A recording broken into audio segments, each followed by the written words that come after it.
ಇನ್ನು 14 ದಿನಗಳವರೆಗೆ ಜುಡಿಷಿಯರಿ ಕಸ್ಟಡಿಯನ್ನ ನೀಡಿದ ಬಳಿಕ ಪರಪ್ಪನ ಅಗ್ರಹಾರ ಜೈಲಿನಲ್ಲಿ ಮೊದಲ ದಿನವನ್ನ ಸೂರಜ್ ರೇವಣ್ಣ ಕಳೆದಿದ್ದಾರೆ.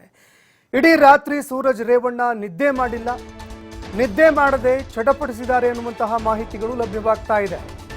ರಾತ್ರಿ ಇಡೀ ಸರಿಯಾಗಿ ನಿದ್ರೆ ಮಾಡದೆ ಸೂರಜ್ ರೇವಣ್ಣ ಚಟಪಡಿಸಿದಾರಂತೆ. 14 ದಿನಗಳ ಕಾಲ ನ್ಯಾಯಾಂಗ ಬಂಧನಕ್ಕೆ ಕೋರ್ಟ್ ಕೊಟ್ಟಿದೆ.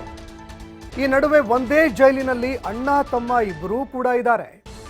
ಅಣ್ಣ ಸೂರಜ್ ರೇವಣ್ಣ, ತಮ್ಮ ಪ್ರಜ್ವಲ್ ಇಬ್ಬರನ್ನೂ ಕೂಡ ಒಂದೇ ಸೆಲ್ನಲ್ಲಿ ಹಾಕುವಂತಹ ಕೆಲಸವನ್ನ, ಜೈಲಿನಲ್ಲಿ ಹಾಕುವಂತಹ ಕೆಲಸವನ್ನ ಅಧಿಕಾರಿಗಳು ಮಾಡಿದ್ದಾರೆ. ಒಂದೇ ಜೈಲು ಪರಪ್ಪನ ಅಗ್ರಹಾರದಲ್ಲಿ ಅಣ್ಣ ತಮ್ಮ ಇಬ್ಬರೂ ಕೂಡ ಸೇರಿದ್ದಾರೆ. ಇನ್ನು ಇದೇ ಸಂದರ್ಭದಲ್ಲಿ ಸೂರಜ್ ರೇವಣ್ಣ ನಿದ್ದೆ ಮಾಡಿಲ್ಲ ಅನ್ನುವಂತಹ ಮಾಹಿತಿಗಳು ಲಭ್ಯವಾಗ್ತಾ ಇದೆ. ಇನ್ನು ಸೂರಜ್ ರೇವಣ್ಣ ನಿನ್ನೆ ರಾತ್ರಿ ಜೈಲು ಪಾಲಾಗಿದ್ದಾರೆ.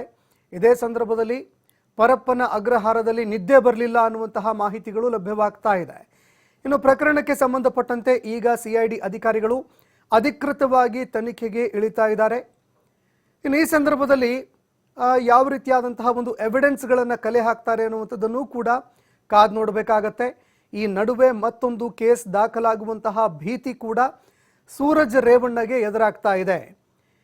ಇನ್ನು ಪ್ರಕರಣಕ್ಕೆ ಸಂಬಂಧಪಟ್ಟಂತೆ 14 ದಿನಗಳವರೆಗೆ ನ್ಯಾಯಾಂಗ ಬಂಧನಕ್ಕೆ ನೀಡಲಾಗಿತ್ತು. ಅದಾದ ಬಳಿಕ ಸೂರಜ್ ರೇವಣ್ಣ ಪರಪ್ಪನ ಅಗ್ರಹಾರ ಜೈಲಿನ ಪಾಲಾಗಿದ್ರು. ಈ ನಡುವೆ ನಿನ್ನೆ ರಾತ್ರಿ ಸೂರಜ್ ರೇವಣ್ಣಗೆ ನಿದ್ದೆ ಬರಲಿಲ್ಲ.